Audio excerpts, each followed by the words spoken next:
I just truly feel like that we've witnessed a miracle.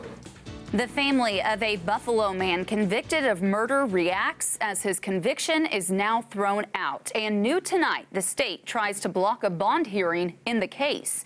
Good evening, I'm Heather Lewis. The Attorney General's office has filed a motion to stop a hearing scheduled for 1 p.m. tomorrow that would possibly determine if Brad Jennings is granted bond and released now that a Phelps County judge has vacated Jennings' murder conviction. It's a story Color 10's David Oliver first began investigating in April of last year. Indeed, we did, Heather. That judge today granted relief under a writ of habeas corpus for Brad Jennings. He's seen here in this photo with his late wife, Lisa. She died of a gunshot wound to the couple's home Christmas morning in 2006. Initially, the Dallas County Sheriff, the coroner, and the prosecutor all said it was a case of suicide. But a later review of the Highway Patrol led investigators to believe that Brad Jennings rather killed his wife. He was eventually convicted of second-degree murder and sentenced to 25 years in prison. But recently, a Springfield attorney discovered forensic testing done by the Highway Patrol on the clothing worn by Brad Jennings the night of Lisa Jennings' death. Those tests showed no traces of gunshot residue on the clothing, which had not been washed after the night of the death. Now, these tests were never disclosed to Jennings' defense attorneys during the initial trial. Jennings and his attorneys now alleged that this evidence was suppressed and it could have proved his innocence. And today, thanks to a writ of habeas corpus, Judge John Beeger of Phelps County ruled in Jennings' favor and vacated his conviction. Jennings' family has been waiting for this day. We finally see some daylight at the end of the tunnel. It's just incredible. It's hard to say, you imagine what this moment's going to be like, but you can't imagine.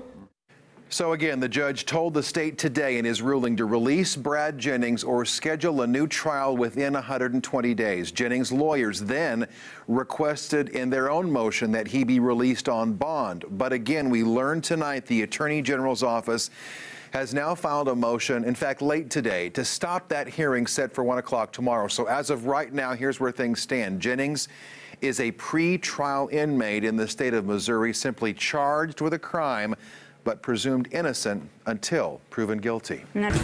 In just 2 hours, a man from Buffalo may be released after 10 years in prison, but Missouri's Attorney General is trying to stop that from happening. Good morning and thanks for joining us this midday. I'm Lauren Barnes. It's a story Color 10 first began investigating in April of last year. The Attorney General's office lost its first motion to the Southern Court of Appeals. Now it's asking the Missouri Supreme Court to stop the hearing that could determine if Brad Jennings is granted bond. Yesterday, a Phelps County judge vacated Jennings' murder conviction. His wife, Lisa, died at the couple's house Christmas morning in 2006.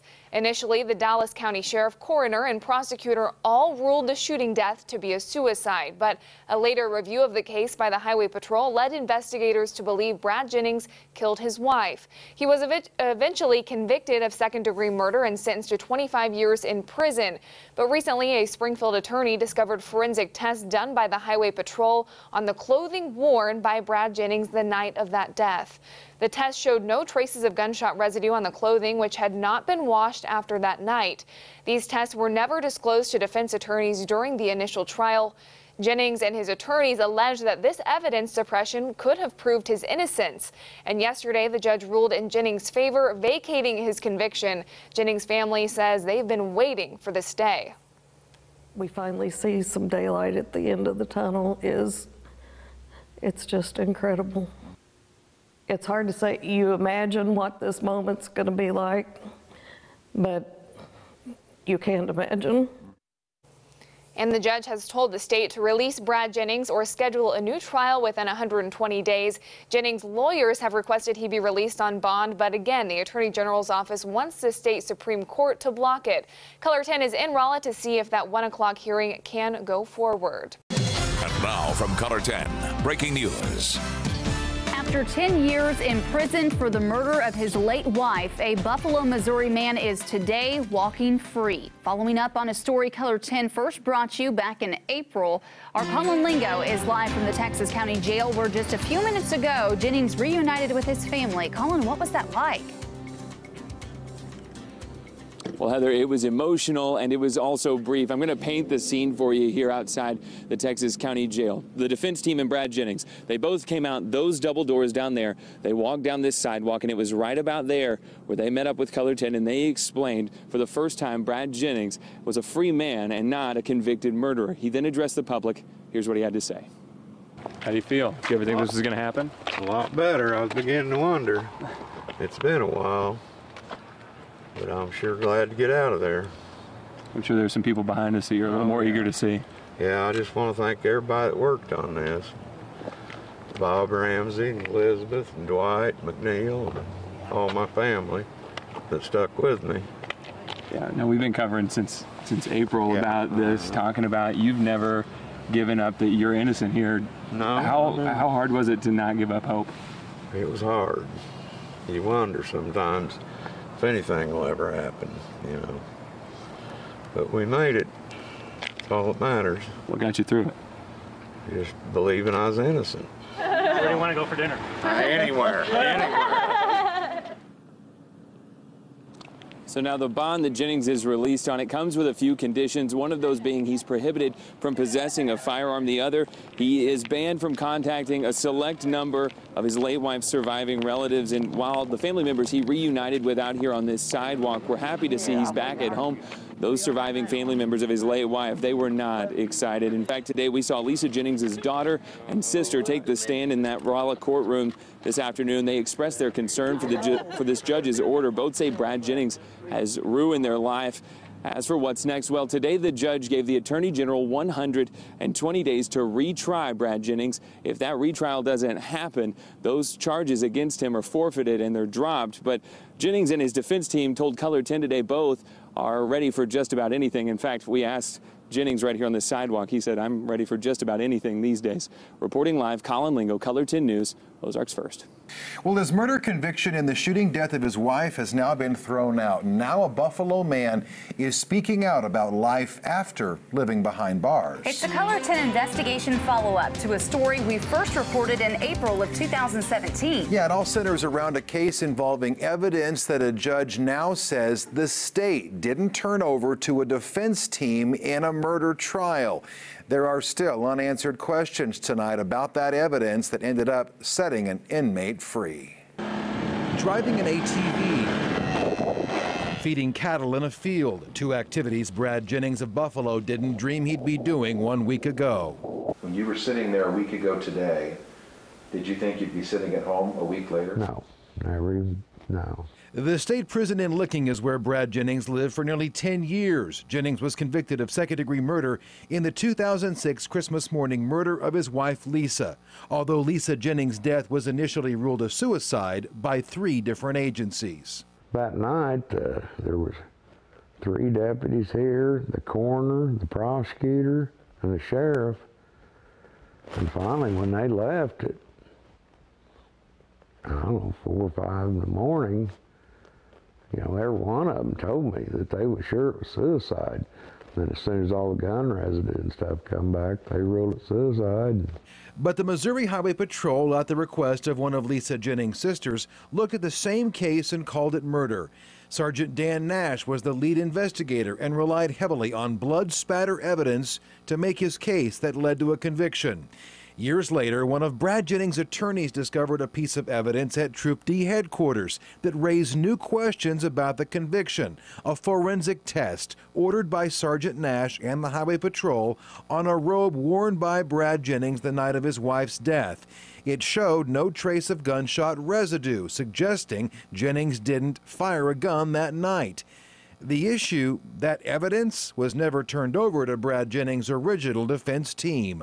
Do you believe that this was purposely suppressed? The robe evidence was purposely suppressed and kept from you? Yeah.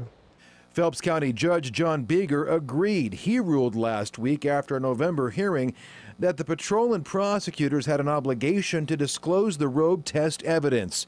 Beeger threw out Jennings' conviction and set him free on bond. I'm innocent. There's no evidence that I've done anything. Have you lost faith in the criminal justice system? Mm-hmm. What do you think about the criminal justice Well, system? I mean, The part that got me out's fine, but there's some cops that are just, you know, they're not fair. That is just crazy to think that that kind of thing really happens. You know, this is stuff you see or hear about on the news or in movies. You know, you don't think it's something real, and it's crazy that people play with people's lives like that. The Attorney General's office now has 4 months to retry Jennings if it so chooses. A spokesperson says they're looking at how to proceed. In the meantime, Brad Jennings is putting his life back together and trying to adjust to freedom outside prison walls. Yeah, I still wake up at 6 every morning for count, you know, and at 10 o'clock at night, you know, I mean, I expect to have to do that. Jennings lived in a section at the prison designed for inmates with good behavior. He did get in trouble once for taking 2 scoops of ice instead of just 1. Now he waits to see if the case will go back to trial and wonders why evidence wasn't shared that could have possibly cleared his name. What would you say to the Highway Patrol if you could? Probably shouldn't. Do you think someone should be held accountable? Yeah. Who should that person be? Whoever's involved. We've mentioned before, we'll mention again, there are members of Lisa Jennings' family who believe that Brad Jennings is guilty of her murder. Other members in Lisa Jennings' family stand by Jennings and they maintain his innocence. The Attorney General's office has a right to file an appeal now that would actually challenge the judge's ruling based on findings of law only, not on findings of fact. Now, the Highway Patrol has also said it would not comment on the ruling or the case. Color 10 will continue to follow this developing story. A man once convicted in his wife's death is looking forward to his newly granted freedom. Good evening, I'm Heather Lewis. Brad Jennings tells us this. Yeah, I guess everything's back to normal. I kind of forgot what normal was, but we'll figure it out. Jennings was just told yesterday the Missouri Attorney General won't retry him in his wife's murder case. This is a story Color 10 has been covering for more than a year now. And as Color 10's Colin Lingo explains, this may be one of the final chapters. Colin. Well, that all depends, because while Jennings is officially free from all murder charges related to his wife's death in 2006, there is a chance we will one day learn why Highway Patrol investigated the death of Lisa Jennings in the way it did those years ago. Brad Jennings is hopeful that day is coming soon. So is that bird on your lot? Yeah, that's mine. The last time I spoke with Brad Jennings, It's just an old car that needs redone, but it's in good shape. he was walking out of a prison. How hard was it to not give up hope? It was hard. You wonder sometimes if anything will ever happen. After having been convicted of killing his wife roughly 10 years prior, a judge dropped that conviction thanks to recently discovered evidence that somehow never made it into his first trial back in 2006. Back then, his release came with stipulations. He couldn't have access to a firearm, he couldn't leave the state, and he couldn't contact the remaining family members of his late wife. It's been intense at times. Jennings attorney Bob Ramsey says Jennings' release also meant Missouri's Attorney General Josh Hawley had just a few months left to file for retrial against Jennings. Now that Hawley has stated that won't happen, Jennings is in every way a free man for the first time in more than a decade. There are no charges against him now. The case is gone. It's as though it never happened. I'm doing pretty good. We met back up with Jennings this time at a used car lot he now owns. I've sold 10 or 12 in the last month. Jennings says obviously he's relieved to hear that there won't be a retrial, but he says he's still faced with some frustration. I'd just like to know why it happened. His main concern is why Highway Patrol investigators neglected to include certain evidence in his trial, and why they pursued his case as a homicide at all after he says 3 agencies had already called the death a suicide. There wasn't any evidence that I'd done anything in the first place. This could happen to anybody. As for whether he'll end up pursuing the answers to those questions, I won't. I've seen now what they can do. For now, he'll refrain from rocking the boat, sell a few more cars. I've got a 67 Firebird at home I'm working on too. And enjoy his freedom. Now, Colin, this is actually a story that many people in the Ozarks have an opinion on. Yeah, and it's specifically in Buffalo. It's a smaller area, so people know who Brad Jennings is at this point. He says people recognize him a lot more frequently than they ever used to. Lots of people, though, all of the people that go up and talk to him say that they think he's innocent. He hasn't had anyone say otherwise to his face. We, on the other hand, did hear kind of both sides of that argument today. Driving around in the Color 10 car, people see you and they say, hey, what's your story about? And when we told some people today at a gas station, they told us that they agreed. They said, oh, good, he's innocent. And then from the other side of the gas station, we heard, no, he's not. And it's sort of like you can see the divisiveness just sort of in that small community. Yeah. All right, Colin, thank you.